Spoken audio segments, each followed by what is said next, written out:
बिस्मिल्लाहिर्रहमानिर्रहीम। अस्सलाम वालेकुम गाइस, आप देख रहे हैं math tips.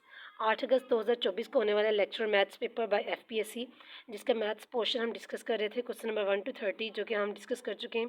Question number 31 to onward हम जो आज की वीडियो में डिस्कस करने जा रहे हैं। क्वेश्चन नंबर 31 है हमारे पास, which of the following does not involve in effective communication. Effective communication में इनमें से कौन सा फैक्टर इन्वॉल्व नहीं होता? पर्सनैलिटी, फेशियल एक्सप्रेशन, आपके फेस एक्सप्रेशन, हाइट या नन ऑफ दीज। तो इसका करेक्ट आंसर होगा हमारे पास ऑप्शन सी, हाइट, कि ये इफेक्टिव कम्युनिकेशन में इन्वॉल्व नहीं होता।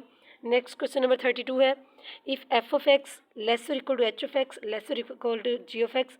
मीन क्वेश्चन की थीम यही थी, क्वेश्चन स्टेटमेंट थोड़ी बहुत आगे पीछे हो सकती है, तो इस पर थोड़ा सा काइंडली कंप्रोमाइज़ कीजिएगा।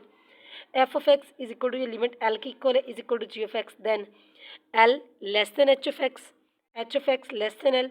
इन ऑप्शंस का नहीं पता, लेकिन इसका करेक्ट ऑप्शन जो था वो ये था कि अगर एफ ऑफ एक्स फंक्शन जो है वो लेस देन है एल, वो सॉरी इक्वल टू एल है, और एल जो है वो equal to ji of x है, जबकि इन दोनों के दरमियान में वाले आने वाली जो वैल्यू है एच ऑफ एक्स है वो भी इक्वल टू एल होगा। इसका करेक्ट ऑप्शन सी होगा। क्वेश्चन नंबर 33 है, non behavioral objectives are, sorry ये ज़रा मिस्टेक हो गई, यहाँ पे बिहेवियरल ऑब्जेक्टिव्स आएगा कि बिहेवियरल ऑब्जेक्टिव जो आपके बिहेवियर से रिलेटेड होते हैं।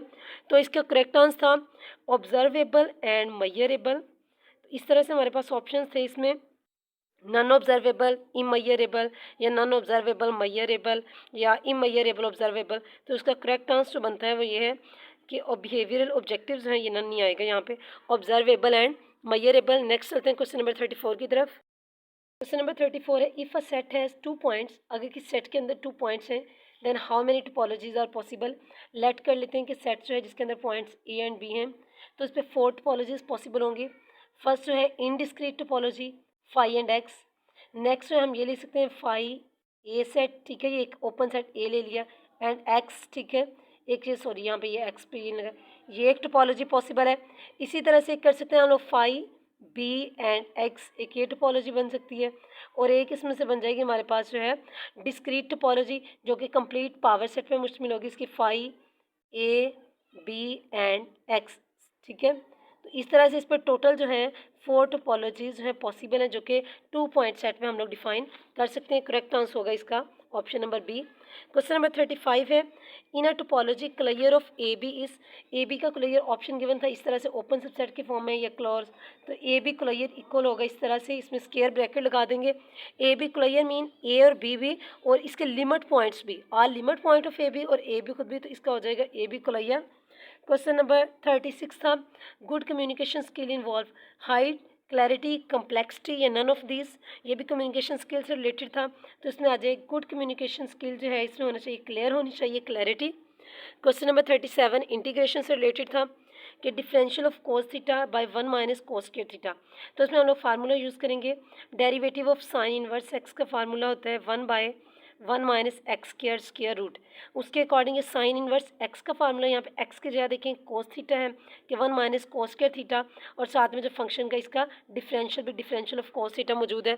तो इसका आंसर हो जाएगा हमारे पास sine inverse of cos theta, ठीक है। ये कोस थीटा, ये आप एक्स लेट कर लें, इसे sine inverse of cos theta plus constant of integration. Question number 38 है, formulas of interpolation are given by Newton, Gauss, Gregory, या ऑल ऑफ दिस। तो फार्मूलाज ऑफ इंटरपोलेशन जो दिए थे वो हमें इन तमाम साइंटिस्ट ने, इन तमाम मैथमेटिशियंस ने दिए थे, इसका करेक्ट ऑप्शन होगा ऑल ऑफ दिस। नेक्स्ट चलते हैं क्वेश्चन नंबर 39 की तरफ। क्वेश्चन नंबर 39 है, ई की power t x represent where x is random variable. ये मूवमेंट ऑफ जनरेटिंग फंक्शन को, ठीक है, जो इसका करेक्ट ऑप्शन है कि ये जो है हमारे पास रिप्रेजेंट करता है मूवमेंट ऑफ जनरेटिंग फंक्शन। इसके ऑप्शन थे डिस्ट्रीब्यूशन ऑफ जनरेटिंग फंक्शन या प्रोबेबिलिटी ऑफ जनरेटिंग फंक्शन। तो करेक्ट आंसर आएगा मूवमेंट ऑफ जनरेटिंग फंक्शन, ये जो ई की पावर टी एक्स ये फंक्शन रिप्रेजेंट कर रहा है। Question number 40, let t be a linear transformation, t हमारे पास लीनियर ट्रांसफॉर्मेशन हो from vector space v to vector space डब्ल्यू, such that dimension of v जो है हमारे पास ये वी टू डब्ल्यू है, लीनियर ट्रांसफॉर्मेशन टी जो है फ्रॉम वी टू डब्ल्यू है, और डायमेंशन ऑफ वी जो है इसमें गिवन है 11, डायमेंशन ऑफ डब्ल्यू 7 है। Then dimension of null space of t क्या होगी, इसके लिए हम लोग जो है वो नलिटी, जो रैंक नलिटी जो फार्मूला है वो यूज़ करेंगे कि डायमेंशन ऑफ वी, यहाँ पे वी मीन डोमेन है, ठीक है, dimension of v is equal to dimension of, यहाँ पे इमेज ऑफ टी, ये फार्मूला है हमारे पास।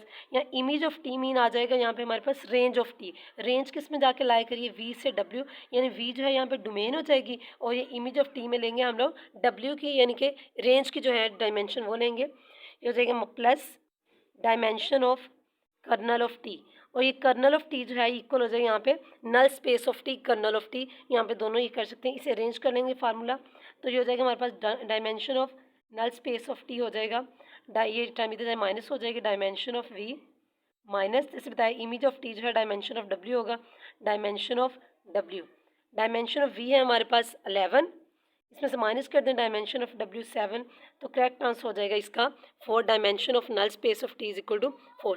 गाइज एज यूजल जैसा कि आपको पता है हम लोगों ने अब तक तमाम पार्ट्स में 10 MCQs डिस्कस किए हैं, लेकिन आप लोगों की रिक्वेस्ट को देखते हुए जो कि आप लोगों ने कमेंट बॉक्स में बहुत ज़्यादा की, आज की इस वीडियो में गुड न्यूज़ आपके लिए ये है कि मैंने 31 to 50 जो है ऑल क्वेश्चन जो है इसमें मर्ज कर दिए। तो kindly stay tuned with math tips. आपने वीडियो को लाइक ज़रूर करना है, अगर अब तक आपने नहीं किया तो चैनल को सब्सक्राइब भी ज़रूर करें। क्वेश्चन नंबर 41 है, the double sampling method is also known as two phase sampling, two stage sampling, two directional sampling या none of this.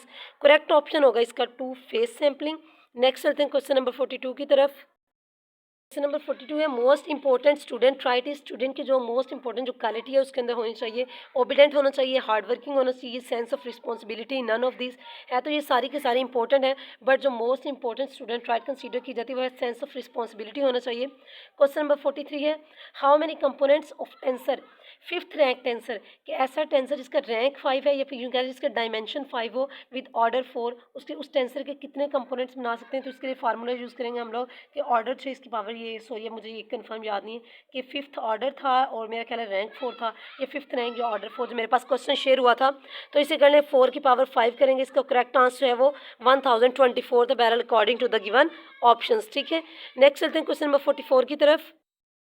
Question number 44, formula और relation use to connect Bessel function and string number जो है इसमें कुछ इस तरह से option है, u is equal to v, u is equal to v minus 1/2।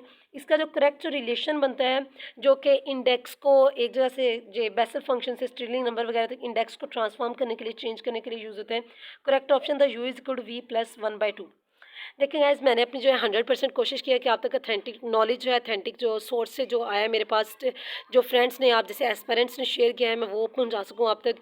फिर भी अगर इसमें थोड़ी बहुत कहीं मिस्टेक हो जाती है, कहीं को कमी बेशी हो जाती है, तो उसके लिए एडवांस में एक्सक्यूज़। ठीक है, क्वेश्चन नंबर 45 है हमारे पास, which is not a factor of effective classroom environment. तो इसका जो बनता था ऑप्शन जो था, डिफरेंट ऑप्शन गिवन थे, वो नॉइस था कि ये इफेक्टिव क्लासरूम इन्वायरमेंट का फैक्टर नहीं है। नेक्स्ट चलते हैं क्वेश्चन नंबर 46 की तरफ। क्वेश्चन नंबर 46 है, how can teacher increase interest of students in effective teaching by using white board, by questioning, by discussion method, none of this. तो इससे जो है ये क्वेश्चनिंग मेथड से भी स्टूडेंट्स का इंटरेस्ट है वो इंक्रीज़ किया जा सकता है, डिस्कशन मेथड से भी किया जा सकता है, लेकिन जो मोस्ट सूटेबल बनते हैं इनमें से वो वाइट बोर्ड ज़रा कम है, लेकिन बाय डिस्कशन मेथड जो है इसका मोस्ट सूटेबल आंसर बनेगा। क्वेश्चन नंबर 47 है, to calculate the variance of a set of scores. तो इसका अकॉर्डिंग टू ऑप्शंस इसका जो करेक्ट आंसर बन रहा था सेट ऑफ स्कोर्स, अगर जस्ट 2 पॉइंट्स गिवन हो तो उनकी वेरियंस फाइंड करने के लिए जो फार्मूला यूज़ करते हैं x square minus x bar square by 2, ये जो है अकॉर्डिंग टू ऑप्शंस करेक्ट था। वैसे देखिए वेरिएंस के लिए जो है फार्मूला यूज़ किया जाता है सिग्मा एक्स माइनस एक्स बार इसका होल स्क्वायर बाय एन, जो है ये फार्मूला यूजली हम लोग यूज़ करते हैं। लेकिन अगर इसी को 2 पॉइंट्स के लिए इसे सिंप्लीफाई कर लिया जाए तो ये इस शॉर्टेस्ट फॉर्म जो है ये इसी की मॉडिफाइड फॉर्म है, x square minus x bar square by 2। अगर जस्ट 2 पॉइंट्स गिवन हो तो वेरिएंस के लिए हम लोग ये फार्मूला यूज़ करेंगे, ऑप्शंस में ये वाला था करेक्ट। ठीक है, नेक्स्ट क्वेश्चन नंबर 48 है, इफ़ एन ऑफ यू, यहाँ पे N of U stands for sample space. अगर सैम्पल स्पेस की किसी इवेंट के अंदर तादाद है हमारे पास 700, number of A event occurring जो है वो 200 है, number of B event occurring जो है 300 है, number of A intersection B, A और बी में इंटरसेक्शन जो है वो 100 है, find number of A complement intersection B complement. Number 48 के जो गिवन ऑप्शन थे वो थे 300, 400, 200, none.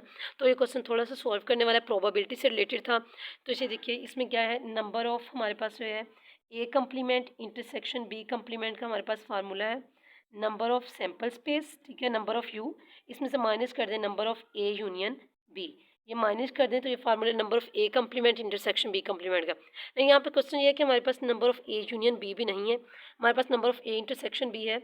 Number of A union B पहले ये फाइंड करेंगे हम लोग इस फार्मूला की मदद से कि we know that number of A union b is equal to number of a plus number of b minus number of A intersection b, ठीक है। नंबर ऑफ ए इवेंट जो है हमारे पास है वो 200, नंबर ऑफ बी इवेंट 300, इसमें से minus कर दें number of A intersection b 100, 300 and 200 500 minus 100 करेंगे, हो गया 400 हमारे पास आ गया number of A union b खान्स। इसे पुट कर देंगे हम लोग इसी क्वेश्चन के अंदर, number of A complement intersection B complement, ठीक है। ये हो जाएगा हमारे पास नंबर ऑफ यू जो है हमारे पास है 700, इसमें से माइनस कर दें number of A union b यानी 400, तो इसका करेक्ट ऑप्शन होगा हमारे पास 300, ठीक है। Mean option number A is correct 300। Next चलते हैं क्वेश्चन नंबर 49 की तरफ। Question number 49 is let f be a differentiable function on this interval if f is increasing in closed interval, if f double dash x second derivative greater than 0, first derivative greater than 0, first derivative less than 0. Correct option होगा f dash x greater than 0. Question number 50 है हमारे पास integration of tan x plus cotangent x और with respect to dx जो है इसे integrate करने। तो गाइस देखिए वीडियो जो है थोड़ी सी लेंथी हो चुकी है, काइंडली आप लोग इस पर थोड़ा सा कंप्रोमाइज़ कीजिएगा, इसे सॉल्व कीजिएगा। इंटीग्रेशन को सॉल्व करें tan x का sin x by cos x, ठीक है, प्लस इसी तरह से square root cos x by sin x करके इसे करेंगे। तो इस हवाले से अगर इसे सॉल्व करें तो इसका आंसर है डिफरेंट टर्म्स में डिफरेंट आएगा।